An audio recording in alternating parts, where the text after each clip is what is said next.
Hello, everyone, and happy Easter to you. I hope you had a great day today. This Easter Sunday, he has risen. Praise the Lord. That's not what the show is about, but it is Easter, so I did want to. I wanted to lead with that because it is the most important holiday. I don't know why we get time off for Christmas and not for Easter. It doesn't make sense to me, but here we are. Anyway, so here's what we're doing today. It's a strange show today because a couple weeks ago, I usually plan out my shows a little bit in advance. So a few weeks ago, I Googled, as one does, Easter crimes. And I was thinking to myself, there's got to be something that happened on or around Easter to do because, Easter is on a Sunday and I do my show on Sundays. And I came across a tradition that I didn't know about, which is weird that I didn't know about it because I actually used to work in a place with a lot of Norwegians, but that's beside the point. I found out that in Norway, their Easter tradition in Norway is to consume crime content. And I thought that was so weird. Like, that's how I'm not sure how Easter and crime stuff goes together, but it apparently does. And in Norway, for um, 100 years, they've consumed crime content on Easter. I did find a little video about that topic first. Anyway, long story short, I found out about this tradition and I was intrigued by it. So I dug into it a little bit. Turns out they consume fictional crime content, not the stuff that I cover here. But in my head, I was thinking Norway crime. What's a Norwegian crime? Famously, Norway does not have a very high crime rate, but I did think of one, which is this Anders Breivik story. Big news when it happened. I think people may have forgotten about it. So we're going to go over that stuff today. But first, I wanted to show you probably not this whole video. I did reach out to this creator. I hadn't heard back. So this is all fair use, and I will put the links in the chat and in the after the show. I'll go back into the channel description and link his channel to the name of the channel is called Cinderelf, and he made a really good short video about this Norwegian tradition. As always, the dogs are here. Xena, the star of the show. Xena. Xena. Xena. Xena, you're on. There she is. Xena is here as always. She is the star of the show. And her sidekick, Ava, is here as well, looking cute as always. If you do decide to support the show while we're on air, I have some dog treats here. And I went to my family Easter celebration today, and my family gifted some dog treats for the show as well. I'll have to go into the other room and get them. But if anybody does a $20 or up donation, I have pig ears from Yo Mama, who's probably in the chat. I haven't looked at the chat. Yep, she's here. And some other treats from my family for this show. So I'll grab those too. But first, let's look at Cinderelf's video about why Norwegians love murder mysteries during Easter.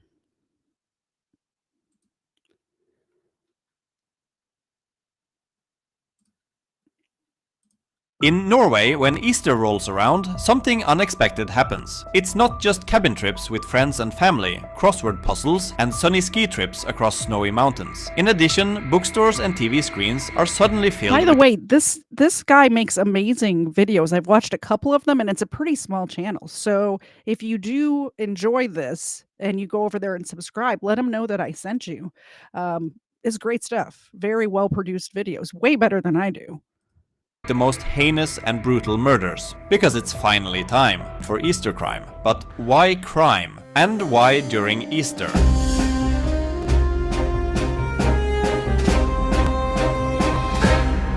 What Norwegians mean when we say the word krim? the Norwegian for crime, can be everything from murder mystery detective stories to thrillers and noir. Basically, any story that features a mystery around a crime that has been committed. Crime stories are everywhere at Easter in Norway. It's not just in the form of novels you'll find stacked on coffee tables, but also in TV shows, radio programs, and even in the pages of newspapers. Miniature crime puzzles are printed on milk cartons, and I remember that stories printed in Donald Duck magazines and pocketbooks released around Easter would often focus on some sort of detective story, so even the kids got to take part in the tradition. Some have suggested that the roots of this tradition may be tied to the original story of Easter. After all, Easter itself has its origins in a story drenched in drama, crime, and violence: the trial and crucifixion of Jesus of Nazareth. In that sense, the connection between crime and Easter seems almost fitting, a dramatic, tragic tale centered on betrayal, punishment, and redemption. But here's the thing: while the connection between Easter and crime could have some spiritual resonance, the Norwegian habit of diving into crime fiction during this holiday is entirely unique. It's true that people around the world celebrate Easter in their own ways, but there doesn't seem to be a lot of other people spending their time reading whodunits and tuning into crime dramas other than Norwegians. So, where did this tradition of reading and watching crime fiction during Easter in Norway actually come from? Let's start with a very practical explanation. The Norwegian Easter holiday is pretty long, with a I kind of like the explanation about how Easter is about the crucifixion of Jesus, which was committed by, it was a crime. Um, I like that explanation the most. But as we come to find out further along in this video, it's not that. Day long weekend to begin with, but spending only 3 vacation days will leave you with 10 days off in a row. Summer vacations are generally longer, commonly being about 3 weeks long, but comes with the expectation of traveling abroad or visiting family for a lot of people. Easter is often a much more laid-back affair, and that means plenty of downtime. And what better way to fill that time than with a gripping mystery? They're perfect for getting lost in. And crime literature was also mainly published in paperback editions, easy to transport in a rucksack into the mountains at Easter.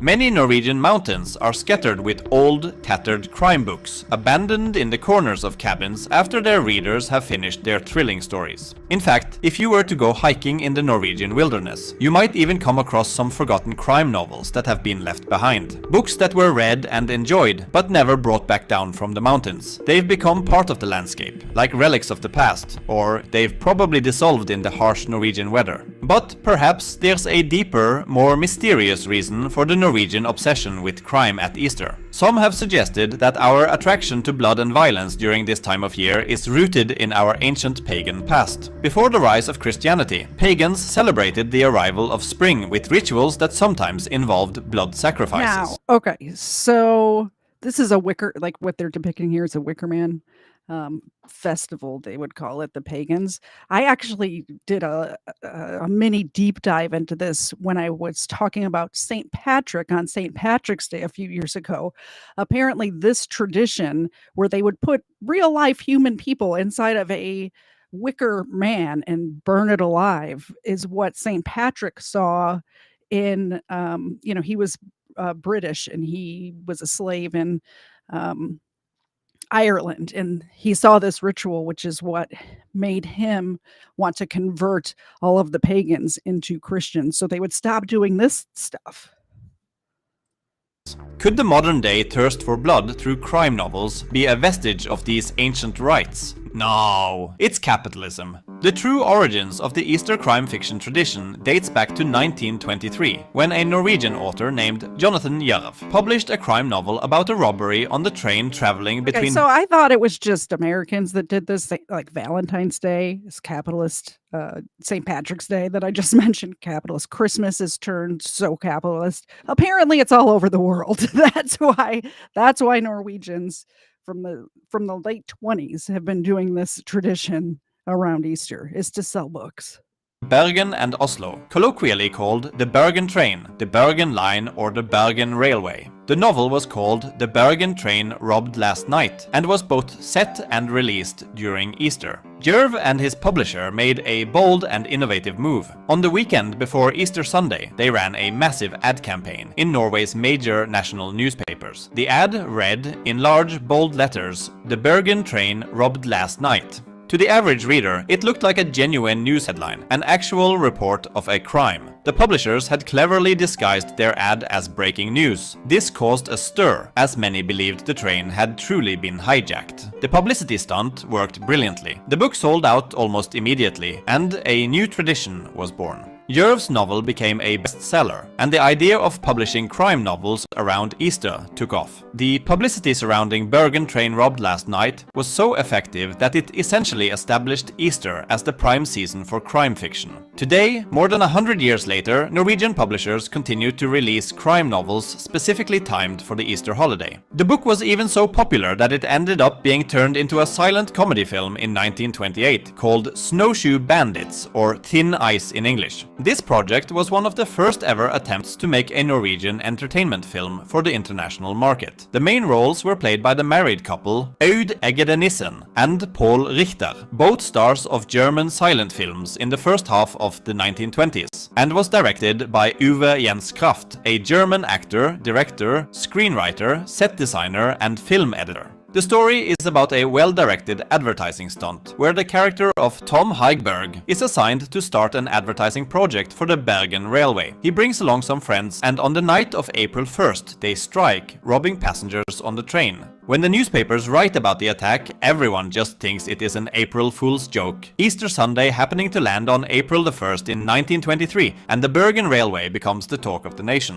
Tom, having achieved his goal, returns the stolen goods, gets the job as advertising manager for the train company, and the railway director's daughter on top of that. The film premiered in Bergen on the 17th of September 1928 and was very well received by film critics in Norwegian daily newspapers. And well over 100,000 people saw the film while it was in cinemas in Norway from 1928 to 1929. Jonathan Jerv himself turned out to be a joint pseudonym for the poet Nordahl Grieg and Niels Lie, who was later known as a publishing consultant and translator. Grieg had just published a poetry collection, which had not brought in very much income. His friend Lie, who was also a student and a poor dormitory dweller in Christiania, the old name for Oslo, was looking for something that could provide some small income. They got the idea to write a crime novel, and the two friends would write every other chapter, meeting in a cafe every afternoon to read the newly written chapters to each other. Nordahl's brother, Harald, who worked in publishing, helped them market the book with the aforementioned newspaper stunt. This marketing campaign marked the beginning of what has now become an iconic Easter tradition in Norway. It's not just about reading crime fiction, it's about something deeper. It's about a moment in time when Norwegians come together to indulge in their love of mystery, suspense, and dark storytelling. It's a shared cultural experience that has become almost as synonymous with Easter as eggs and chocolate. My own favorite types of Easter crime stories are BBC adaptations of Agatha Christie novels, particularly Poirot movies. I also quite enjoyed Broadchurch, and everything with Sherlock Holmes is just lovely. There's also a wealth of Norwegian crime. If, like, after this holiday, they all go back to the office and talk about, like, if they read the same book or watched the same mini series or something like that, like we do around the water cooler in the United States with reality shows or something like that. I bet they do.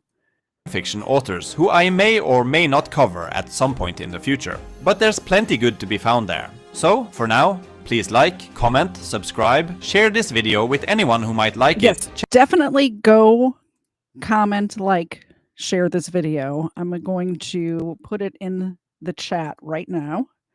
I thought that was an amazing explanation, and I'm glad that I was able to share it with you. Like I said, this is a smaller creator, and I think that was a wonderfully produced video. Actually, I'll do the channel itself too. There we go. So many years ago, I worked as a receptionist at the Norwegian consulate here in the Atlanta metro area. So I was around a lot of Norwegians, and I had never heard, nobody ever brought this up to me, and I kind of wish they had, because I would be all in on that, right? That's a fun tradition. Anyway, so I just wanted you guys to know how I came to cover this story today.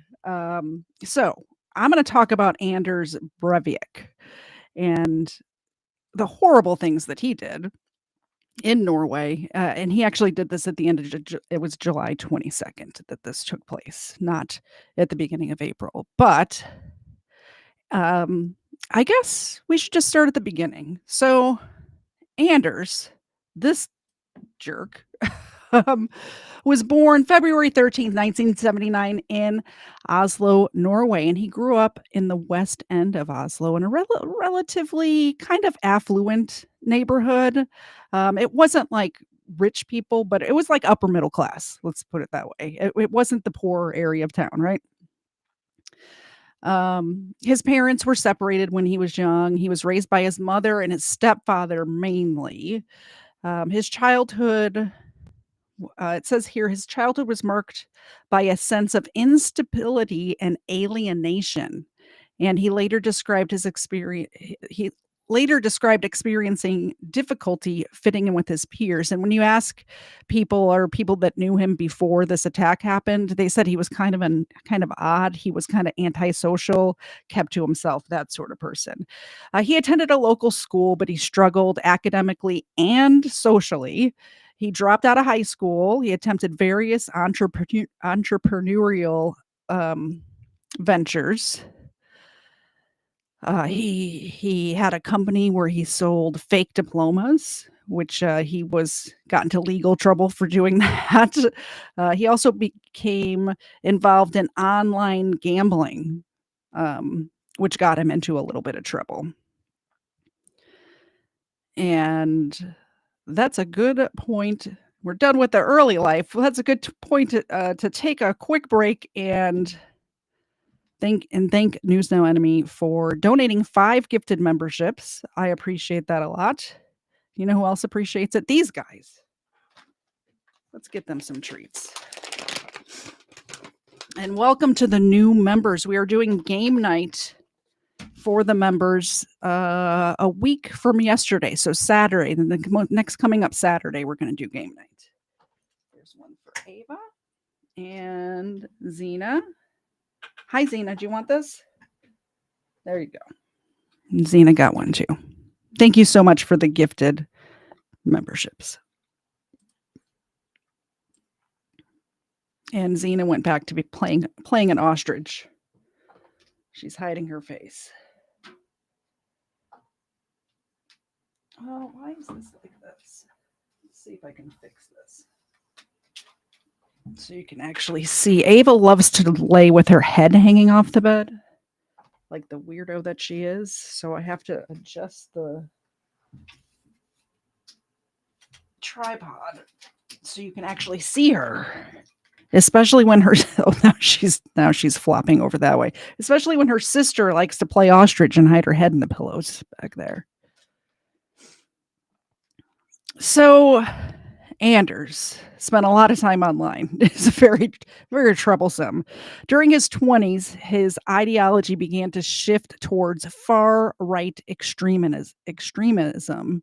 And he was critical of the Norwegian political establishment, which is the Labour Party at the time. He became increasingly vocal about his opposition to immigration, multiculturalism, and Islam. This happened when he was in his 20s, was right around when the whole Gulf War stuff was happening. Like after 9/11, all of that sort of stuff. So, and that's worldwide news. That's not just a United States thing.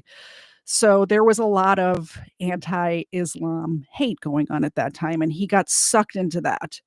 Um, I mean, it's understandable, but he like went way off the deep end with it.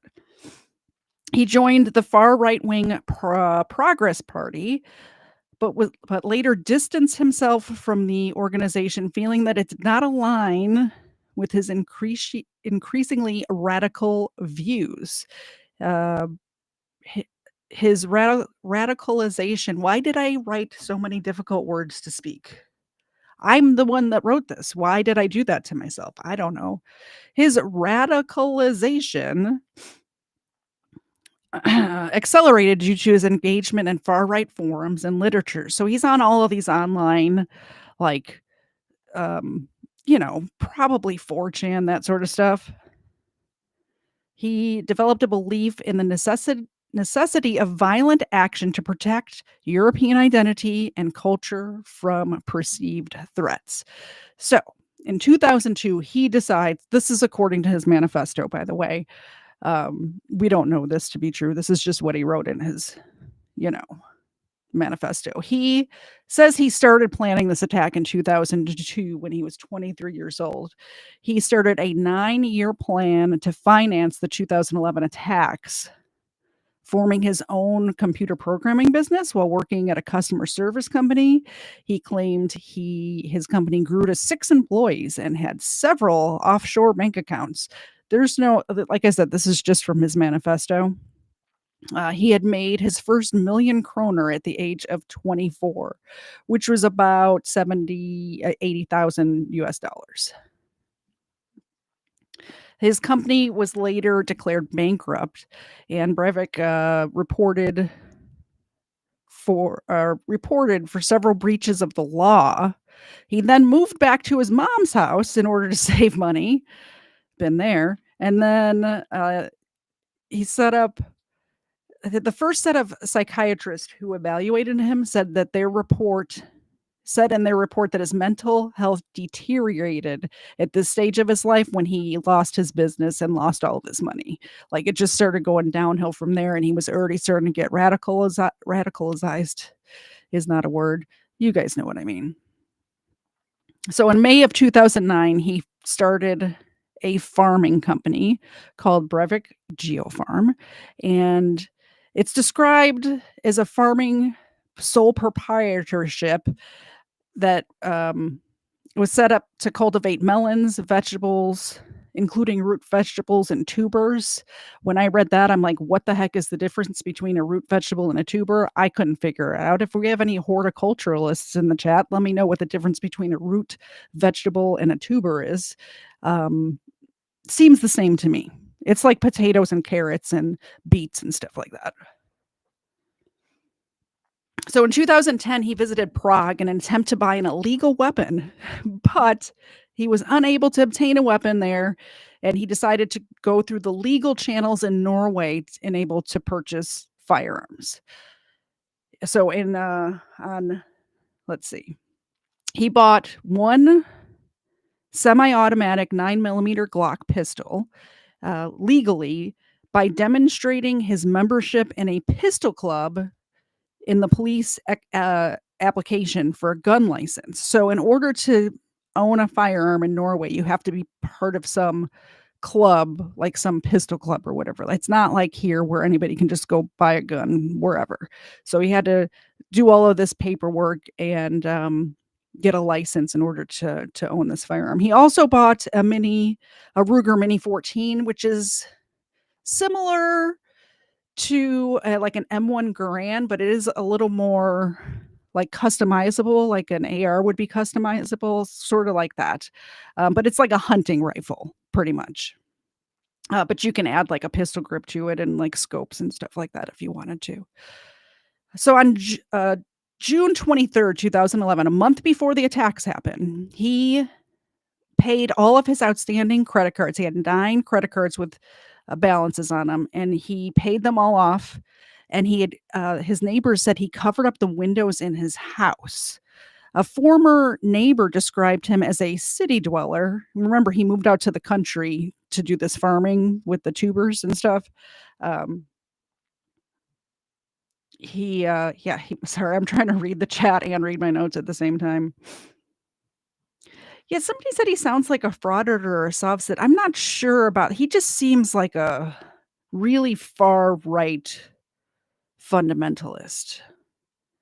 I don't know if it's like soft-sit I think a lot of soft-sits want like anarchy, and I think he wants the opposite of that, to be fair. So so his neighbors described him as a city dweller who wore expensive shirts and who nothing about rural ways. So the city boy moved out to the country.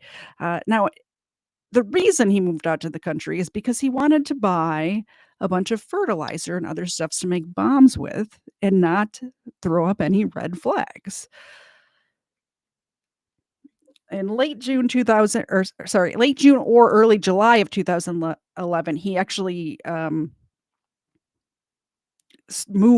he moved, like, where he was living out to this farm. Before that, he was just working on the farm, and it was in Astra in Amont in Inlandet County, about 140 kilometers or 87 miles northeast of Oslo. That's where his farm was. According to his manifesto, Breivik used the company as a cover to illegally obtain large amounts of artificial fertilizer and other chemicals for manufacturing explosives. A farming supplier sold Breivik's company 6 tons of fertilizer in May. That's a lot of fertilizer, and we're going to see the damage that that does. Um, in a minute, I have some CCTV videos of that. It's crazy. It reminded me of the Oklahoma City bombing a little bit.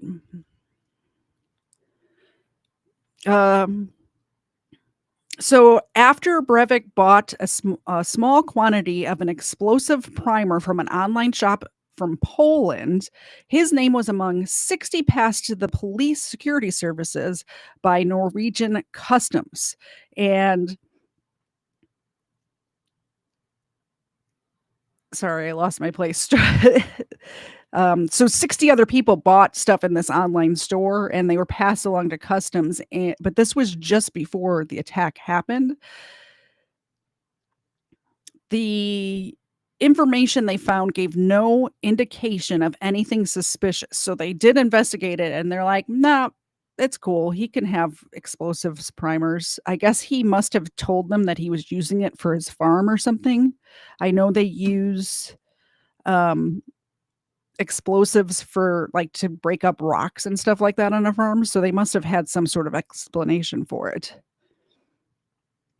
All right, now we're getting to the attack. So the first attack was a car bomb explosion in Oslo. Within, I'm going to struggle with this word, within the Regeringskarvalet, which is the executive government quarter of Norway. This happened at 3:25 in the afternoon on July 22nd. Let's bring this up. And I'm going to show you some of the fallout from that. Can I make this bigger? I can. I don't know why it's not getting bigger, though. Maybe if I make me smaller. There we go. So you see this white van over here? This is why it reminded me of Oklahoma City. Just this building. He parks it like right under the building and then just walks away. And there's no sound to this, by the way. But you see him get out of the car. Like this is 6 tons of explosives in this van. And he just parks it and walks away. Look at that. It's crazy, right? That is heartbreaking. So 8 people died in this initial attack. Many, many others were injured. It was over a holiday. So there, it was a Friday. It was 3 in the afternoon, and it was like going on to a holiday. So there wasn't a lot of people. It wasn't like a packed office building like it would be. The future of Oh, I don't really want to do that. Here's another one from inside of a store that was nearby.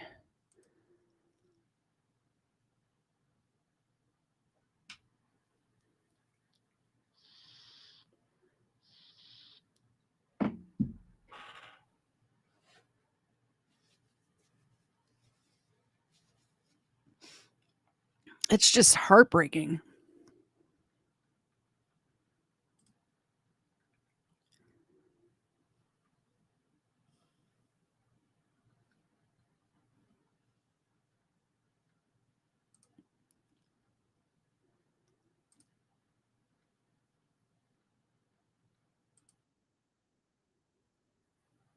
I have to share this tab instead. There we go.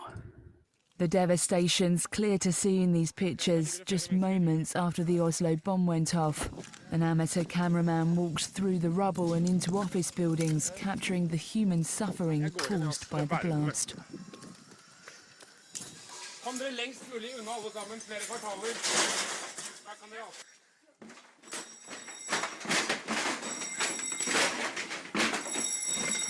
By the way, this guy filming is going through these buildings that have been blown up, looking for people to help to get them outside, which is amazing by him.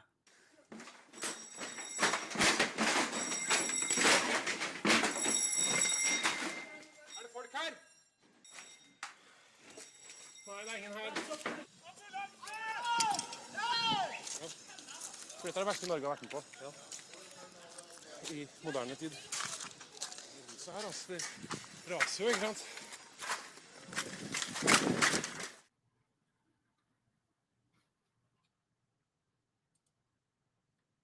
And then here's one of him just walking away. So he sets off these bombs and then walks away and drives to the Labor Party's youth camp on Utoya Island.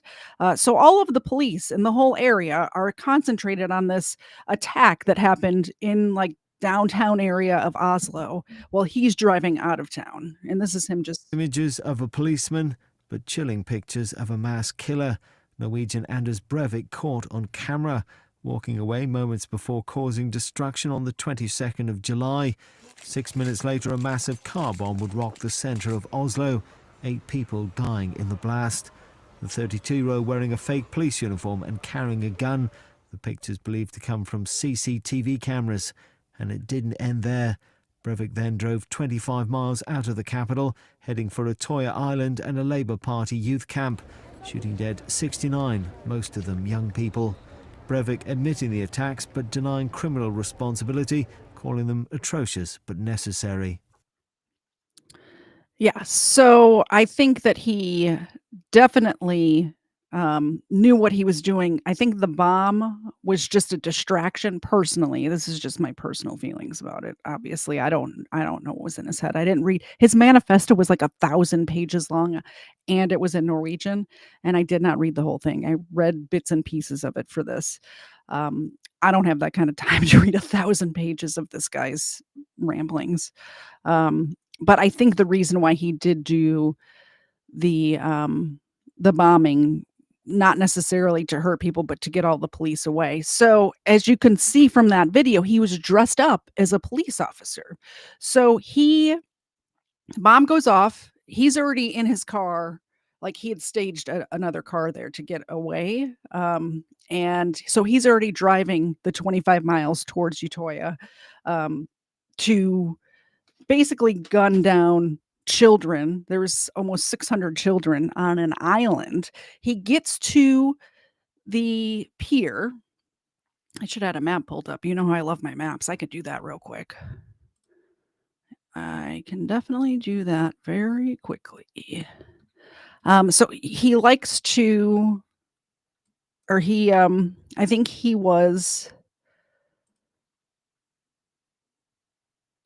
did that on purpose to get the police away. And here is Oslo, and Utoya is over here. So he drove to here, and there's a pier that there's boats that would go back and forth to take the kids out there and back and forth and all of that. So he gets to the dock and he rings over to the island to say, hey, there's been a terrorist attack in Oslo and I'm here to protect the children. And these people heard from they all have cell phones at this time. So they heard that an attack had happened because it was 45 minutes or whatever beforehand. And so they knew something was going on and they thought, oh, good, the police are here to protect us. So seeing a guy in a police uniform, which was a fake police uniform, by the way, and having a gun did not bother them at all. He also had bags with him with other guns and supplies and stuff in it, that they actually helped him get onto the boat and take off of the boat when they got to this other pier. So they went over there, picked him up, and brought him back to the island. And as soon as they get there, he just starts opening up fire. He asks to speak to the head security guards. He's like, I need to, I'm here to protect the children. And I need to talk to the security. So the security guards go over there. The head person, who's in charge of this Labor Party youth camp, go over there, and he shoots the adults right there. The head person of the security and the woman that was running the camp shoots them right there, right by the dock, and then just starts walking up this hill and taking people out as he sees them. Now, I think it's best to let the people who were there tell you the story. So I pulled up several interviews from people who were there, and we're going to watch those. Here's the first one. Earlier, I spoke with Adrian Bracon. He's a young man who survived the gunman's 2-hour rampage at the youth camp, which was north of Oslo. Bracon was lying on the shore when the gunfire broke out. Now, he was shot, but he stayed alive. He's in the hospital this morning. He said he stayed alive by playing dead and grabbing onto bodies around him. Adrian, where were you when the shooting spree began? I was at the top of the island, on the top of the hill by the coffee shop. What was the first thing you did when you heard the gunshots? But you can see how small this island is. These dots right up here are tents. They were camping on this island. It was a youth camp that had been going on for like 60 years or something at this point, where all of the children of the Labor Party people would meet every summer and get together, and they would have speakers come, and Labor Party politicians and stuff would come to this island to give talks to these children and things like that. I get people not liking the opposite political party, but gunning them down, gunning their children. These are kids, by the way. These aren't even adults yet. Gunning their kids down is insane. It's like that guy. What was that baseball where the congressmen were playing baseball and the dude just went and started gunning people down? It's like, what are we doing here? It's horrible. It's awful. And these kids are trapped on this island. There's nowhere to go. They're stuck there, almost 600 kids. I really didn't care because I was sure that weren't gunshots. I thought that maybe someone hammered something, or maybe it was a toy gun. I understand. When you did realize that something was going on, what was the first thing you did? When I saw people running uphill and just falling on the way because they got shot in the back or the head, or they got shot, then I realized, okay, this is not right. But I still am in denial for that this was real, because it was so surreal. You're seeing people being shot and falling down. What did you do to survive? One of my colleagues that I was working with in the information fell right in front of me from being shot of this gunman.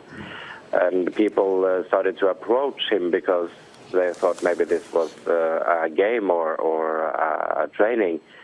So they started to talk to him, and he just pulled out his gun and shot everybody down.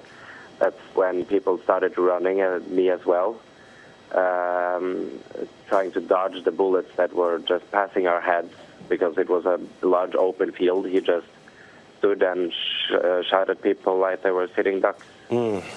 Adrian, what did you do to survive? How did you survive these gunshots? I believe the first right thing I did was to run, and of course, no one on the island were alone. We were all as a team, and we were supporting each other. And I believe that did actually save me by the tents, because if someone didn't push me to run faster and keep lower, I would be dead. Also, by jumping in the water and trying to swim, it could save me. And playing dead among dead bodies at the end of the shooting spree did also help. He just tried to see if I was dead or alive. So he shot me in the shoulder, and now I'm alive. It's so tragic that so many people aren't. Of course. Adrian, give me an idea of what was going through your mind while all of this was going on. It was actually, the feeling I had inside is I was sure about this was a joke, that this was just training. It couldn't be real. It couldn't be real. Why should someone do that in an island with youth in Norway? It's just so weird. But after first time facing the gun barrel and also almost drowning once, I did lower my expectations for a survival for myself from this island. I posted on Facebook and Twitter my last status that was shooting spree at Utøya, and that I love you all. Adrian Breivik, we are so glad that you are alive, and we really appreciate you speaking to us this morning. All the best to you, sir. Thank you very much. Like, I don't know if you guys caught that, but this kid, amazing. He was hiding under his friends' bodies, and then Anders Breivik came up to make sure he was dead, and he shot him in his shoulder, and he was able to not move or flinch. Because if he would have moved or flinched when he got shot in the shoulder, he would have probably gotten shot in the head or somewhere lethal. Just amazing survival story right there. I think that kid was amazing. Here's another young man. This island that's given to the youth organization, the labor youth organization. The biggest gathering on the island is the summer camp that was there this year. I could see him coming, and I could see him shooting, and I didn't think that this was a man shooting at us, because I was thinking that this had to be terror training or someone pulling off a joke. We started running, and we ran through the woods and to the water, trying to swim away. I couldn't swim away, so I swam back. You could really get a perspective there of how far the swim was. If you were not a strong swimmer, you definitely couldn't even attempt that. If you were a strong swimmer, it's cold, even though it's July. They are very far north, so the water, I assume, was very cold. Or another interview that I watched, which we'll see in a minute, the water was freezing cold. The girl said, and it was such a far swim. And when Anders got to the edge of the cliff and he saw the children swimming away, he started shooting at them in the water, which is horrifying, because now you have to deal with not only getting shot, but getting shot and then drowning because you can't swim anymore because you're shot. I couldn't swim away, so I swam back. Because I was exhausted from the running, and I also swam with clothes on. And as I was coming back, he was shooting into the water. He was also aiming at me, but he spared me at that moment. If I knew what I was going back to, I would take that chance, drowning. But we didn't know. He started aiming into the water and shooting at the people that tried to swim away. And at the same time shouting that he was going to kill us all. Then he aimed at me, and it was only me and him there at that time. So we had eye contact, and as I was looking into the barrel, I realized that I could only hope for that he would hit me in the head or heart, that it would pass fast. After he hit me, he walked away from that place, and just minutes later police came out from the woods.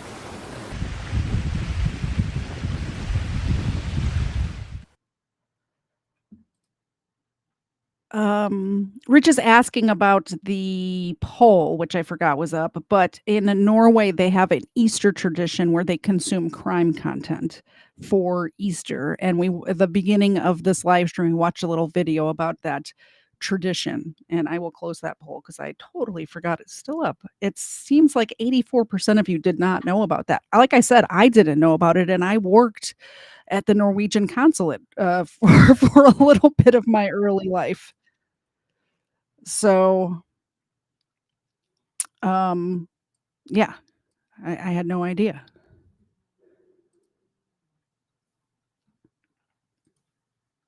It seemed so weird to me when I first heard that. Like, you watch crime stuff on Easter?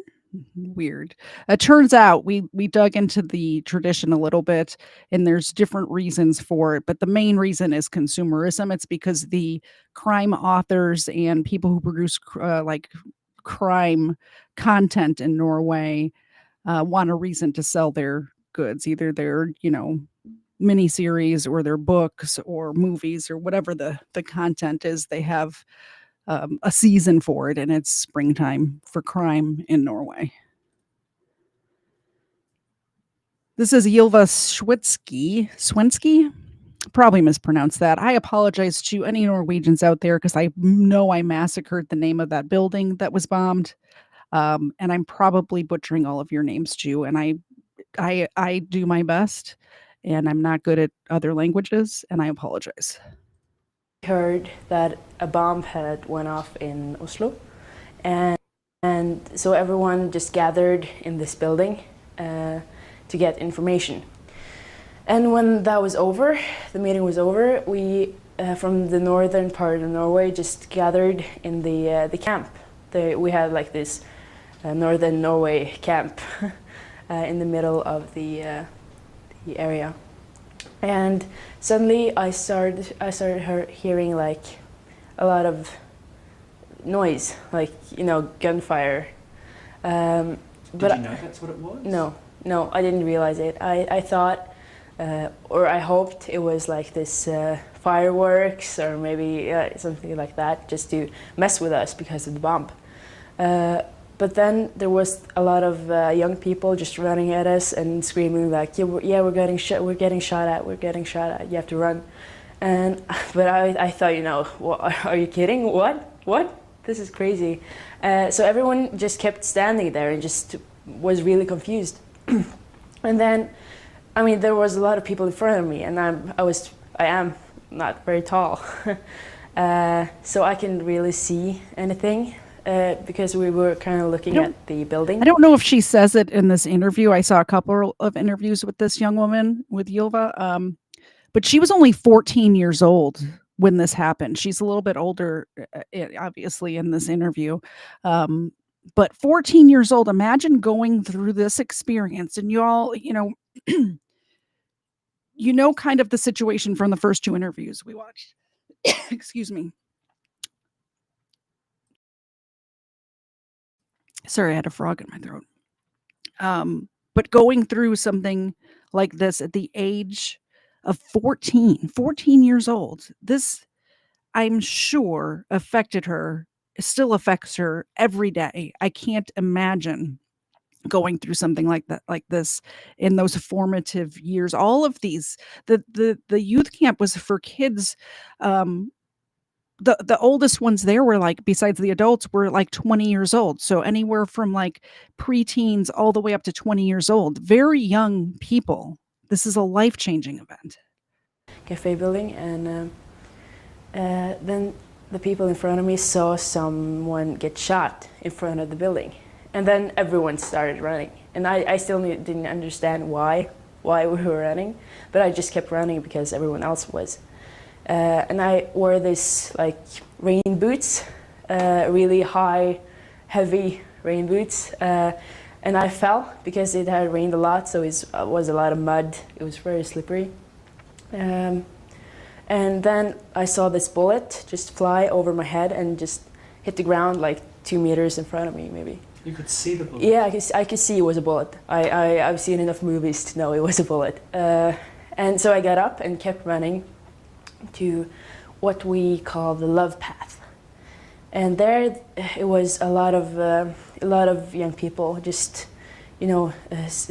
sitting on the path, just hiding and sitting, like kind of in a line on the path. And they were trying to hide. Yeah, they were kind of trying to hide. And there was this friend of mine. His name was Simon. He was 19 years old, I think. And he shouted at me like, "Ylva, come here, I'll protect you." And he asked me to go in front of him. And so we kind of crept forward to this hole in the fence, because it was kind of a fence, and then there was rocks, and then there was water, because it's an island. And it was very, very it was very hard to go down because it was very steep. Yeah. And there was this hole in the fence, and this big rock, that big rock that people could hide under, because he would have to stand on that to like see the people down underneath, down the hill. But the problem was that it was room for maybe 15 people, and we were 40. So the rest of us, the ones who didn't, that it wasn't room for, we just had to slide down the hill. And I remember it was very, very slippery, very uncomfortable, a lot of rocks. I think I cut my hand on the way down. And then we I came down, and I remember that I got shot in the shoulder.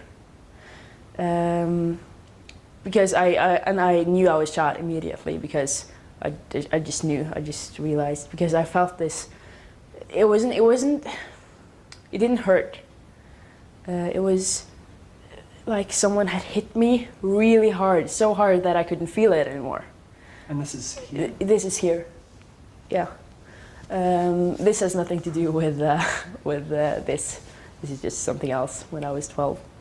But this is, he used expanding bullets. So when they hit tissue, they expand so they can make as much damage as possible. So this is very big. And I remember I took my hand to it, and I looked at it, and I saw it was very red, and I couldn't really feel this area anymore. And then I don't remember that I got shot in my stomach, but I know I got shot in the stomach next. And I lost my glasses, and my vision is very bad. It's awful. I can't see a meter in front of me. It's awful. And I'm really glad I lost my glasses. I lost my glasses because there was a lot of people there, and there was a lot of screaming, and This is when you're at the bottom of the cliff? Yeah, at the bottom. So you've slid down from the love path to the bottom. Yeah. It's like the cliff on one side, the sea on the other. Yeah. And he's obviously at the top, shooting down at you below. Yeah. Can you see him? No. Or you just feel these bullets? I can't remember me seeing him. I can't remember that I saw him. But I know I have forgotten things. My brain has just removed them. Because they are painful memories, I think. But I can't remember that I saw him, and I've never could remember that I saw him. So you were all essentially sitting ducks for yeah, him? Yeah. Well, some people tried to swim, but I don't think anyone. Well, I don't think a lot of people managed to get to swim before he came and started shooting. I think he shot people in the water that yeah. were swimming too. Yeah, he did. So you're shot in the shoulder, then at some point you're shot in the stomach. Yeah, 2 times. Twice in the stomach? Twice in the stomach, yeah. One here and one on the side. And then I'm awake all the time, and I realize, I can't stay here. I can't just lie here.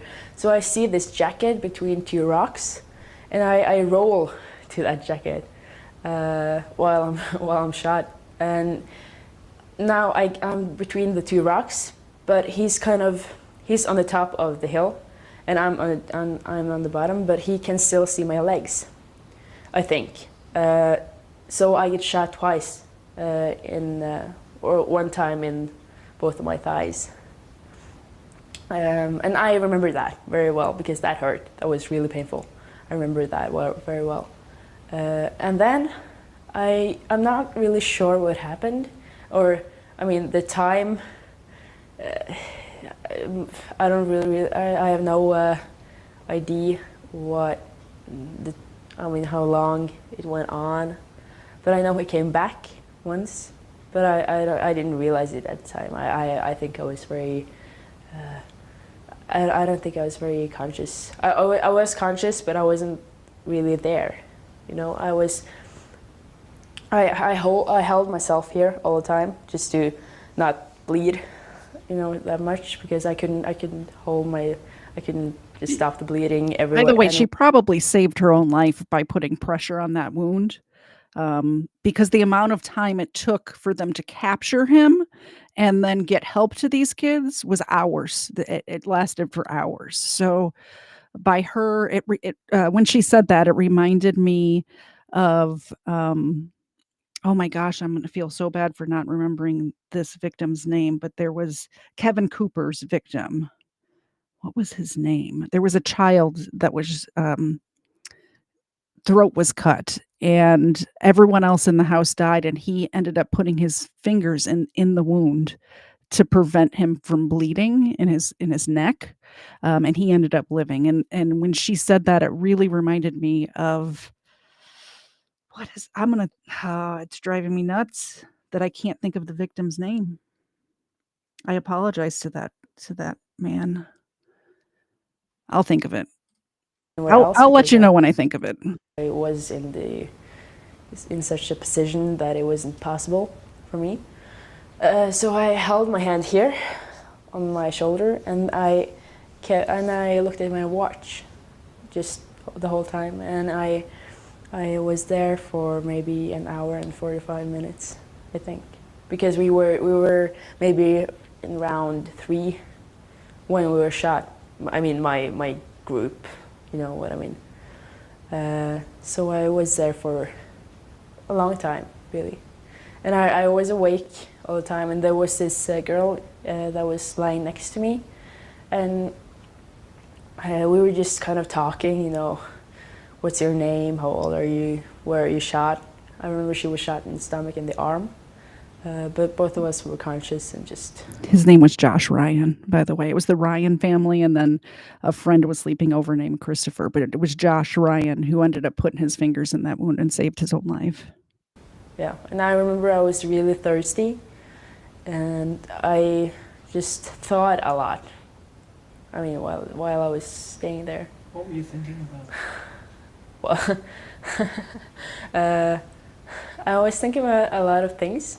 In the beginning, I was certain I would die. I was 100% certain. So I was kind of waiting for it to happen. So I closed my eyes and waited for the darkness or the light or anything, but nothing happened. So I figured, well, I think I'll just have to survive this and just stay awake and stay calm, because I know if I panic, my heart will pump faster, so my blood will pump faster and I'll die quicker. So I thought, you know, okay, just breathe, be calm, you can do this. And then I figured, if I die, what will I miss? And I hadn't seen the last Harry Potter movie. So I thought about that. I was very sad because I might not get a chance to see the last Harry Potter movie. Had you read the book? Yeah. So you didn't know what happened? Yeah, I did. I just wanted to see it. And I had this guy in my class who he had always been such a douchebag, and I'd never just said anything. So I figured, you know, why didn't I do that? He's going to go through his whole life and just not realize he's a douchebag. Oh, so that's what I thought about. And we have this, you know, like religious confirmation, Christian confirmation. I didn't pick that one.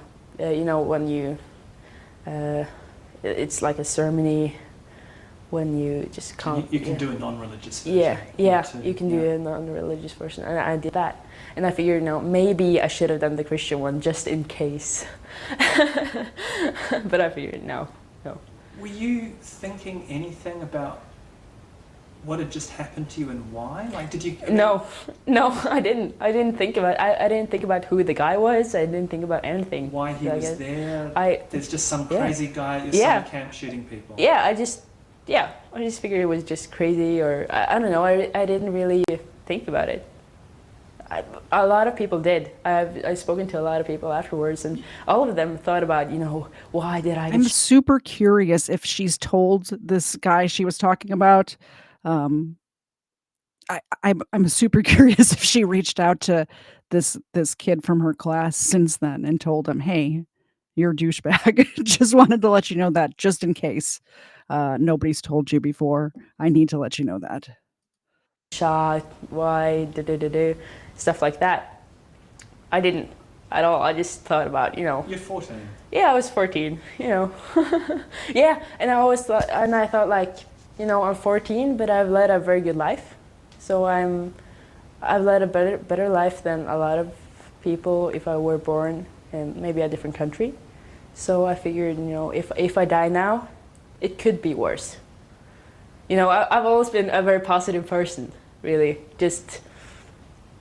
So, I mean, it could have been worse, I thought, at that time. When help arrives, in what form does help arrive? It was policemen in the boat. And I remember they shouted, "Are anyone alive? Is anyone alive here?" And I figured we must look pretty bad. So I remember I lifted my arm and just shouted like, yeah, I'm here. And the girl beside me, she said to them that, this girl is shot 5 times. You have to take her before me. Yeah, so I mean, people are surprisingly, good in this situations like that. That must be comforting. Yeah, it is. To know that you weren't all sort of fighting each other wanting to survive. Yeah, it was, it could have been worse. And what do you remember after that? I mean, you must have also been thinking about your family. Do you remember when your family first found out?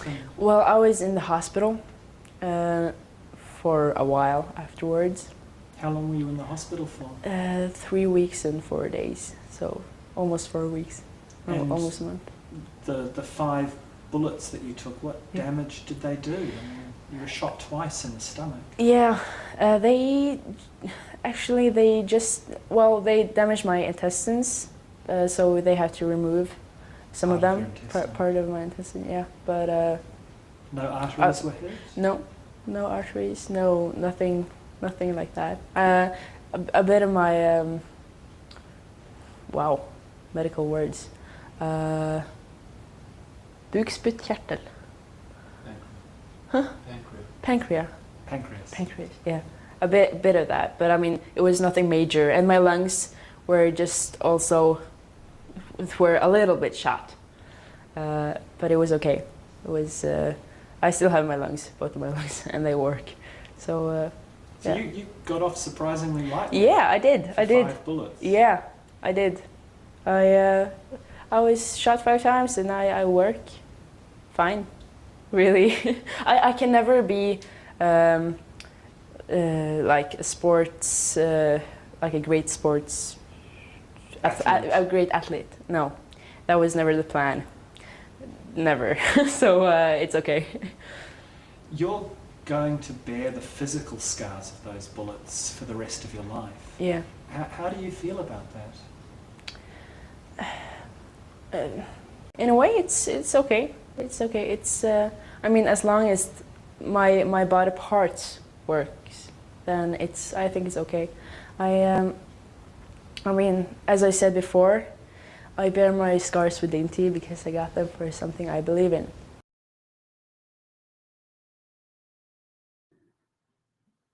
That really gives you an idea of what was happening on that island that day. She's a super strong girl, right? This is a news report from a couple of days after.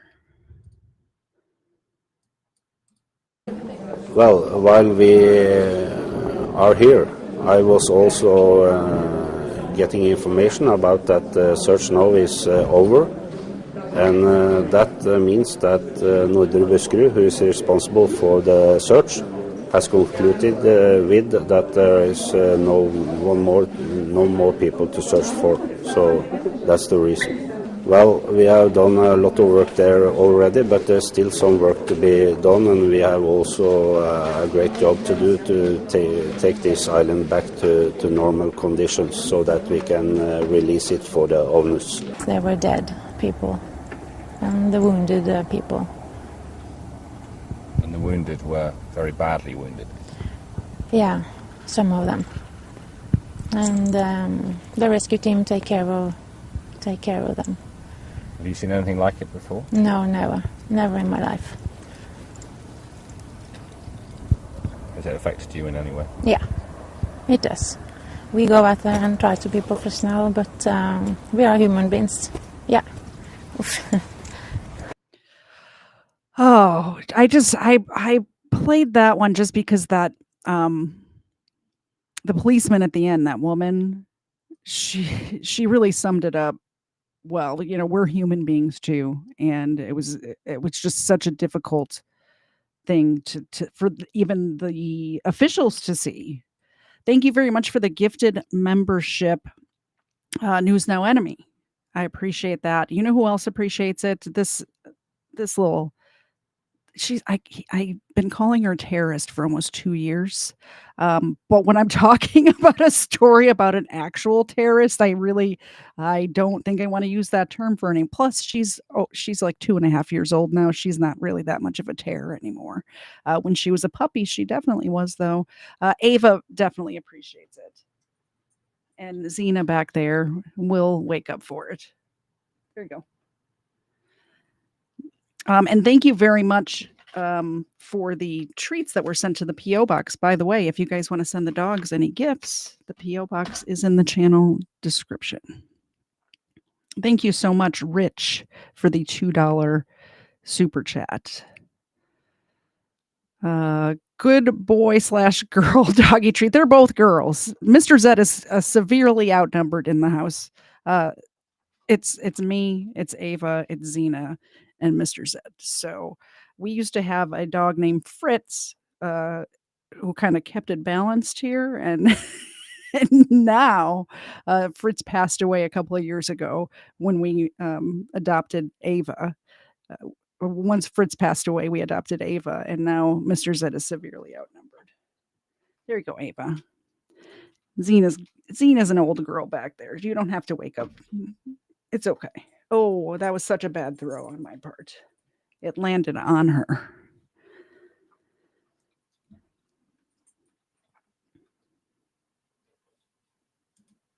Yeah.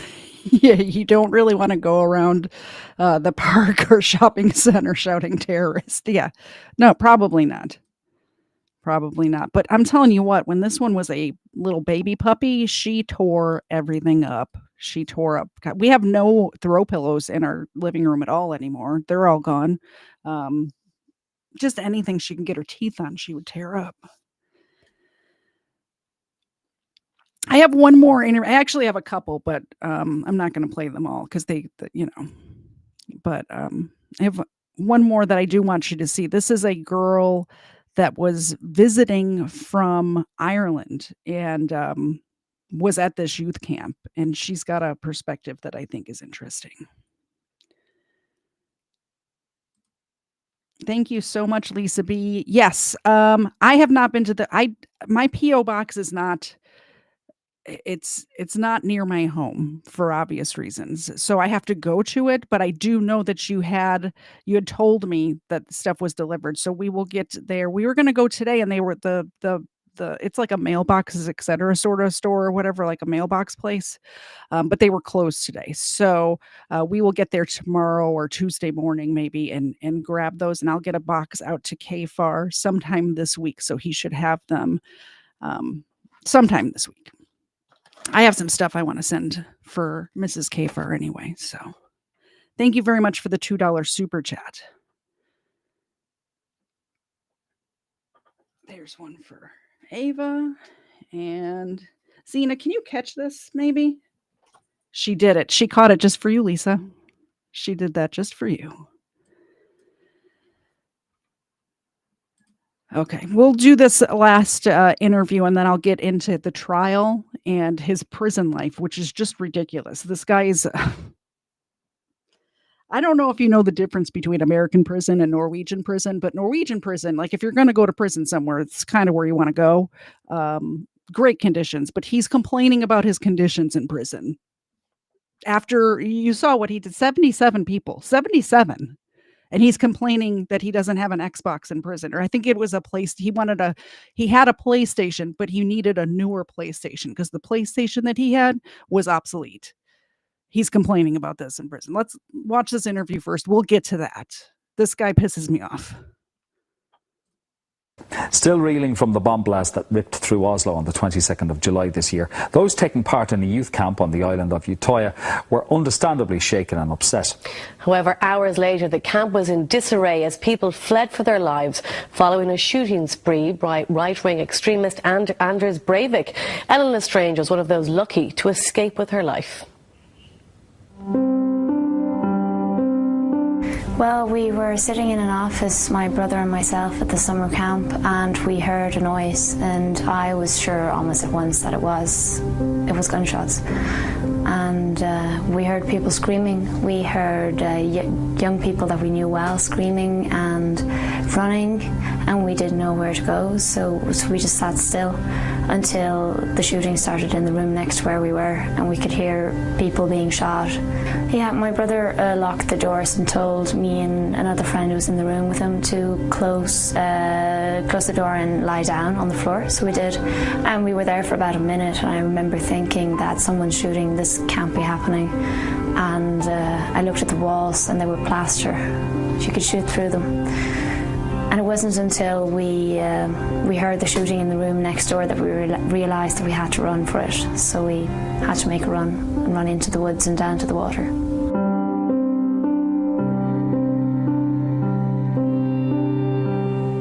And Ellen joins us now on the morning show. You're very welcome to the programme. Thank you. And thank you for taking the time to come in and talk to us. And there's a particular reason why you're here in Ireland. We'll talk about that in a little while. But take us back to that weekend, because I would imagine that this is something that you had done before, and it was quite a joyful time. It was summer holidays, it was July. What was the atmosphere like around the camp before this awful thing happened? Well, it was a very good camp. It was my 5th year there, and I always enjoy it, but this year was a very good camp. We'd had visits by top politicians. I'd already made lots of new friends, and the weather had been good, and yeah, it was a great camp. We spent time swimming and playing football, and I was in charge of the newspaper for the camp. And you were one of the older ones on the island, is that right? I was, yeah.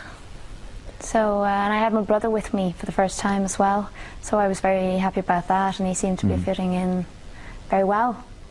My delegation, my area of Norway that I'm a leader of, had a very big delegation, and we were very happy with that. We were the biggest delegation this year. The camp is the Labour Youth Movement. Yeah. So it's an awful lot of like-minded people, but the atmosphere was incredibly jovial. Yeah. And then this happened. Well, initially you heard, I suppose, about the bomb blast. We did, yeah. On the Friday, the 3rd day of the camp, everything was good, and there'd been a talk by a previous Norwegian Prime Minister. She'd told us some stories from when she was Prime Minister of Norway. And it was a good day, really, when we got the news from Oslo that there had been an explosion. I remember I was sitting in this office where I made the newspaper, and one of my friends came running in, and he said, give me the news, because we had internet in that room. And I remember thinking that he was making an awful fuss about this, and then I saw that there were pictures from the Prime Minister's office in Oslo, and there'd been a huge explosion. So we just started walking around the camp, the older ones, and talk to people and check if they knew. And they did know fairly fast. Everyone knew, and people were crying, they were scared. And sort of the rumours were starting that this was Al-Qaeda and this was it now, and this was terrorism. So the older ones, we were saying it could be anything. It could be a gas explosion. And that wasn't true, because I knew very well that there's no gas that can explode in this area. But we just tried really hard to keep people calm. Because some of the children wanted to leave, didn't they, and go back to Oslo at that point? They did, yeah. And some of them are young, and the older ones tried to sort of take responsibility. And some wanted to go, but we told them that it could be dangerous in Oslo, and there might not be a bus going into Oslo, and that Utøya was a very safe place, which we said, believing it to be, and which it was up until a few hours later when everything went wrong. Your brother thought at first that somebody had let off firecrackers, or there was somebody pulling off some kind of a joke. I kind of hoped for the same thing when I heard the sound, but the first thing I thought was that was gunshots. And then I spent a few seconds sort of testing for other opportunities, or other options for what it could be, and I couldn't really think of anything. I wanted it to be firecrackers, but people were screaming, they were running outside this office where we were sitting, and we knew that something was terribly wrong. Were they shouting anything in particular, or were they? They were just screaming, and someone yelled "run" at one point. And I've talked to some friends who were out there in the camping area. We were inside, and they said that one person just ran through the entire camp and screamed "run," because he'd come over the hill and this guy came after him. So everybody started running and got a head start. And we were inside. Your brother decided, as we heard there on the VT, lock the door and lay on the floor. Yeah, he's been in the army actually, so he has some good instincts for stuff like this. Yeah. We have conscription in Norway. Yeah. I didn't really know what to do, so I was sitting there all quiet and just thinking what to do now. And he told us to lock the doors and get down on the floor, so we did. And there were just the two of us and one more person in this room, and it's a quite small room, but it has a separate entrance out into the camping area. And I don't know what we would have done if it hadn't been for the fact that this man who was shooting went into the room next door to us. That was enough to send you guys out at that point? Well, the sounds of what happened in there, they were very, very, very bad. We could clearly hear that there was... People were being shot. People were being shot, and they were screaming, they were running, and we understood that it was right next door. There was a thin plaster wall between us and this. So we unlocked the door to that room, and then we unlocked the other door as well that goes out into the camp, and we just ran for it. You say when you ran, you go into survival. You went into survival mode. I did, yeah. I was hardly able to think for that entire time that I was on the island. I was just so terrified that it's hard to explain actually how scared I was. But I must have run so fast as well. I must have flown down the hills there. And I remember going back to the island where I thought I had run through some tall grass. It turned out to be really, really thorny bushes. So, and I couldn't get through there when I was there the second time, so I must have just run straight through it and not noticed. Yeah. My legs were all bruised and everything. Like many people, you ran for the water. I did, yeah. And got in to swim away, but you turned back then, it was so cold. Yeah, I got into the water. I asked my brother how many bullets are there in a weapon, and he said that there's no limit to that. So we decided we had to swim, and we ran down to the water, and I ran straight into the water and just threw my mobile phone and everything away. I didn't need that. But then my brother told me that this was too cold and I had to come back because it was dangerous. Now we're used to swimming in cold water in Norway, but this was was worse than... But by the time you swam ashore, there were more people on the shoreline. Yeah, they'd been there all the time, I think. I just hadn't seen them. But we were group hiding there. I remember that people had very, very, very strange expressions on their faces. They had huge eyes and they looked just shocked, and nobody was saying a word. And everyone was just looking around and listening for sounds, and nobody was talking. I knew a few of the people there well, and there was just no recognition in their eyes. People started waving at you frantically. You took that as an indication he's coming towards us. Well, I never knew this actually. I've discovered this afterwards. All I know was that we were sitting there at the edge of the water, a group of us, and all of a sudden the people nearest to me are throwing themselves in the water at great speed and running out into the water, and I didn't stop to check what was going on. I just ran into the water and swam, and it wasn't until about 50 meters later that I discovered that my brother and all the other people I'd been with were still on the shore. Okay. So did you hear bullets at this stage? We heard bullets being fired all the time, but they were into the water, or? No, he wasn't where we were, but he can't possibly have been more than sort of 400 meters away at any point in time. So they were further away than they had been, but they were coming closer. And when I was in the water, I just decided that I'm not staying on the land here. I'm just going to try to swim for it. So I was one of the first people in the group, the first group that swam, which obviously means that we weren't sure that this was possible. But we swam, and adrenaline got you there, I imagine. In the end, you just I never noticed that the water was cold until I was about halfway over. Your brother, he swam across as well. He did, but he didn't start swimming until about 10 minutes after I left, I think. But he's a faster swimmer than me, so he caught up with us fairly fast. He recalls that he looked back and he could see a silhouette on the shoreline. Yeah. He swam when the person who did this arrived, while I swam a while before that, so I was lucky I never saw him. So we just swam basically across. And I looked back a few times, and I saw shots being fired at the boat, and I remember seeing this huge orange cloud at one point that was just hovering over the island. I couldn't figure out what that was, so I just decided that I was going to look forward instead. And I did think I was going to get shot in the water, but it turned out that he was firing shots a lot closer to land than where I was. Yeah.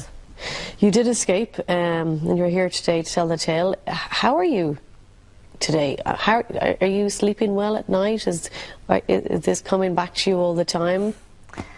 Well, by any standard, I'm not doing that well, but having been through this, I think I'm doing pretty well. I go to school, I try to study, I'm still active in the Labour Youth. I do a lot of things there. I spend time with friends, I can laugh, I can have very good days.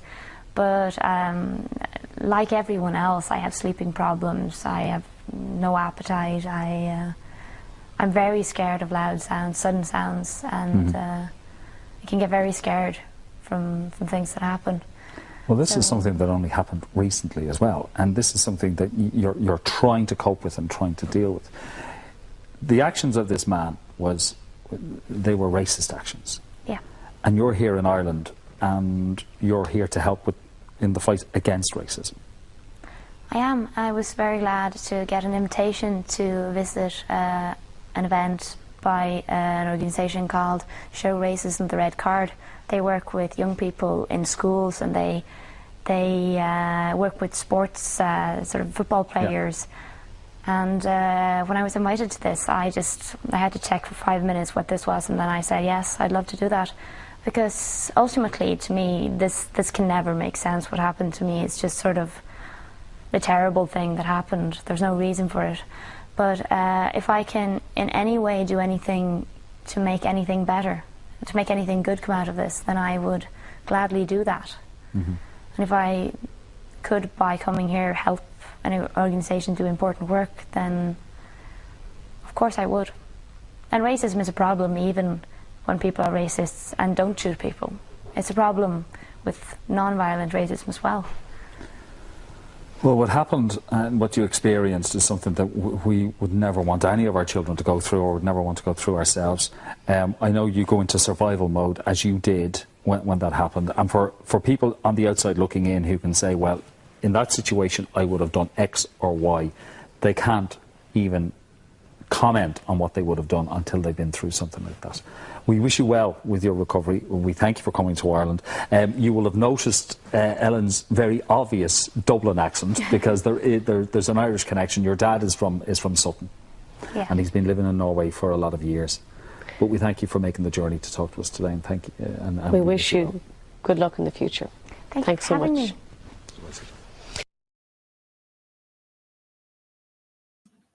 Okay, so somebody was asking how old this interview was, and this was uploaded 10 years ago. So the crime that we're talking about happened in 2011, but that was a few years after that. What is this one? I don't even remember. Oh, this is for, okay, so we're to the trial. So he tried to claim that he was insane, which the psychiatrists, the psychologists and psychiatrists said, no, you weren't insane. You're just radicalized or whatever. Let me get back to my notes. So on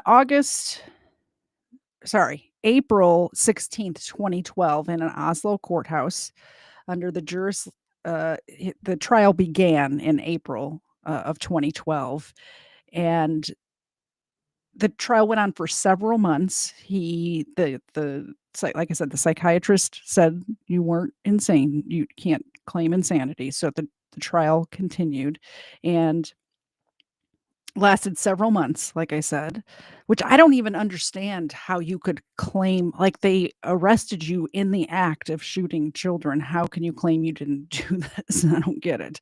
But in August of 2012, he was adjudicated to have been sane at the time of the crimes, at the time the crimes were committed, and was sentenced to preventative detention for 21 years, which is the maximum penalty in Norway. When I read that, I was thinking that is bonkers, that's the maximum you can get in Norway, with a minimum sentence of 10 years. So he could have been out in 10 years. He is still in prison today, by the way. He is still there. But that seems light to me. That seems very, very light. And here's a little bit from the court case. This is the police officer testifying, and there's captions on it because it's not in English.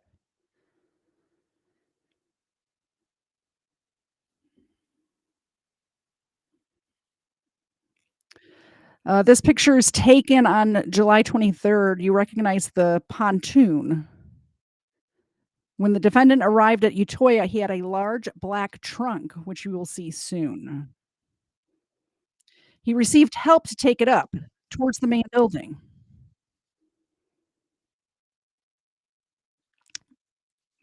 There were 5 dead people lying here, and we found 19 shell cases from a pistol.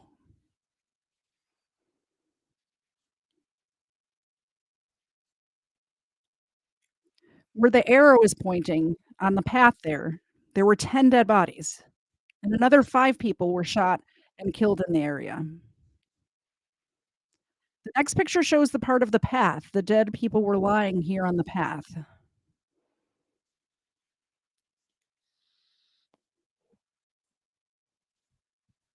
And we found 25 shell cases.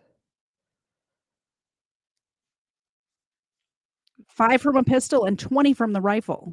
And the shells were partly found where the photographer is. Lots of dead on the path and some on the slope towards the water.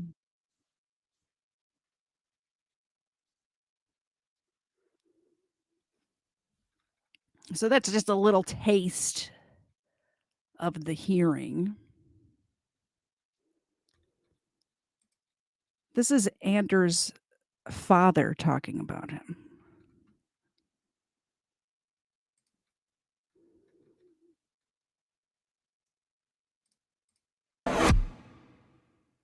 Nei, han var som andre gutter i den alderen. Jeg vet ikke hva jeg skal si mer. He was just like other boys at his age. I'm not sure what more to say. He was a bit withdrawn. Han oppførte seg litt, han var litt innelukket og var ikke så wasn't very sociable in a way, but he had no extreme sosial på en måte. tendencies when I knew him. Men han hadde ingen ekstreme tilbøyeligheter så lenge jeg kjente ham. Nei, Jeg kommer aldri til å ha noen No, kontakt he med will ham. never have any more contact with him. In my darkest moments, I think I de verste stunder så tenker jeg at that det siste han rather burde gjøre than var at killing all når those people, he should istedenfor take å his own drepe life. så mange mennesker, så burde han ha sitt eget liv.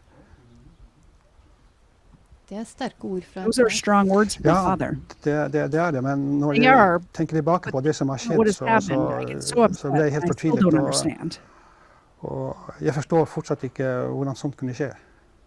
Og det er ikke et That normalt something menneske som like gjør this noe could sånt. happen. No normal human would do something like that. So his dad says that's really something. His dad said, yeah, he should have just killed himself instead of killing 77 other people, mostly children. Crazy. Let's see what else I have lined up.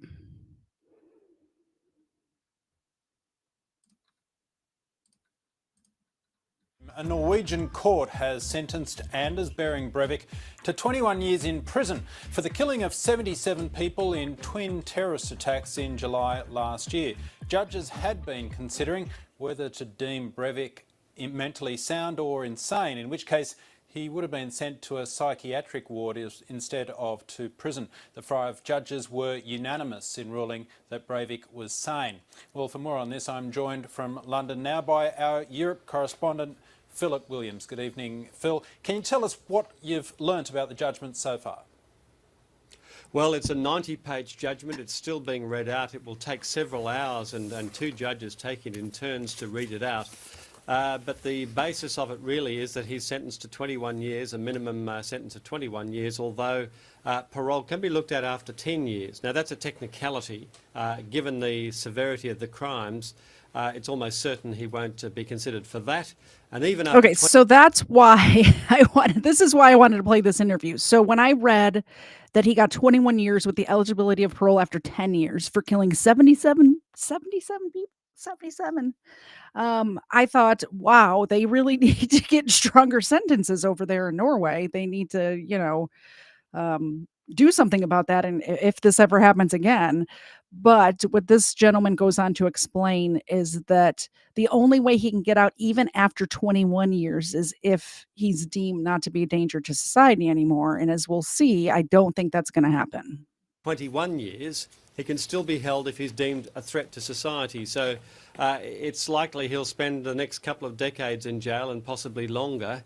The idea of him being ever let loose in Norwegian society again after what he's done seems remote, but who knows, in a couple of decades perhaps so. If he'd been declared insane or medically impaired, then he could have actually got out a lot earlier, because he could have argued he was not clinically sane, and therefore he's now cured, and in a few years' time he could perhaps argue that he could be let out.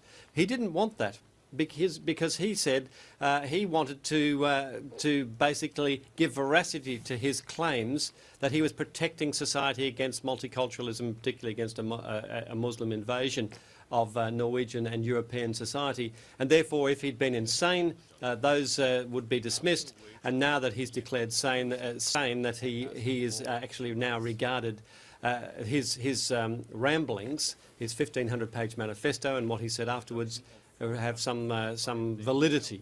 Now that's in his own mind. He now goes to a cell, specially prepared 3-roomed structure that's been built for him, because he has to be separated from other prisoners. Obviously they may want to harm him, and he'll spend his days there for the next couple of decades, most likely. The key element. So yes, you heard that correctly. He has a 3-room cell. He's got a little apartment that they built for him in Norwegian jail. He's got a little apartment with a PlayStation. Is what he's got. For many people, is that he has a computer there, an internet connection, and is able to communicate with the world, talking to supporters and continuing his campaign against a multicultural society, and that's what many people find very objectionable. Okay, these proceedings are still continuing in the courtroom. Phil, can you just explain for us how the day has panned out for Anders Breivik so far? Well, he was brought into the courtroom a short while ago, and the verdict was read out straight away. I guess because they didn't want that 2 or 3 hours of anticipation and leading up to the verdict. So now we're getting the backstory of how we got to this point, detailing his childhood, detailing the breakup of his family when he was very young, detailing his scams that he operated, selling fake diplomas in which he earned a lot of money and sent money offshore to an offshore in the Caribbean.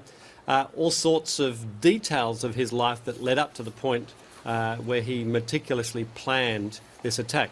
Remembering, this was not some harebrained scheme that he hatched over a couple of weeks and then went out and did. This was something that he had planned for many months, possibly years beforehand, especially hired a farm, leased a farm so that he could legitimately be seen to get fertiliser, which created the bomb, which he used as a diversion, got the police uniform, various elements of the police uniform, buying from all sorts of different sources around in 8 different countries to basically make it look as though he was a policeman, went to Utoya Island with these arms, which he had legitimately bought. These were not illegally bought arms, and slaughtered the children on the island, mainly young people on the island. Phil, I've seen reports today that indicate that about 3/4 of Norwegians believe that Anders Breivik belongs in a jail and not in a mental institution. Despite that, this finding by the court is actually what he wanted, isn't it? Yes, it's bizarre, isn't it, that he wanted to be declared sane. If he'd been declared insane, that would have given him a pathway out of jail earlier, possibly. But he wanted that validity for his crazy thoughts and his theories about domination of Europe by the Muslims. This is all part of his plan. When he went to Utoya Island and slaughtered those young people, he wanted to be caught. He wanted to be caught alive. He wanted the trial. He wanted the platform to spread his what he's regarded as warnings about what was happening. He regards himself as a hero, as a martyr, as basically trying to wake up the nation to what's going on. And the fact that he is declared sane and in jail plays right into his hands. However, ironically, that's what most Norwegians want. They didn't want him given the out, in a sense, of being declared insane and that possibility of being then therefore cured later on and let out into society again. So both sides are apparently happy with that result. That question mark, though, remains over his access to the internet and his ability to communicate with like-minded souls around the world. Isn't it interesting that people who are, I believe, are actually insane never want to claim that they're insane in court? We've seen this, excuse me, we've seen this a couple of times. And I can't think of any cases off the top of my head, but it seems to me that the people who want to claim insanity are definitely not insane, and the other way around, the people who are actually insane. I think Son of Sam was one of them, where the lawyers wanted to say he was insane, and he said, no, I don't want to claim insanity. And this is just from the Dome, so I might be wrong about the particular killer, but I remember there's several serial killers like this where they don't want to be called insane. Thank you very much for the $2 super chat. Yeah, the dogs are starving. Excuse me. We will wake them up for you. Yes, they're getting the good treats tonight because Lisa sent us good treats. Thank you so much. Look at, I just rattled the bag a little bit and look at her. She just perks right up. Just perks right up. There you go. Zena, can you catch this, please? She caught it.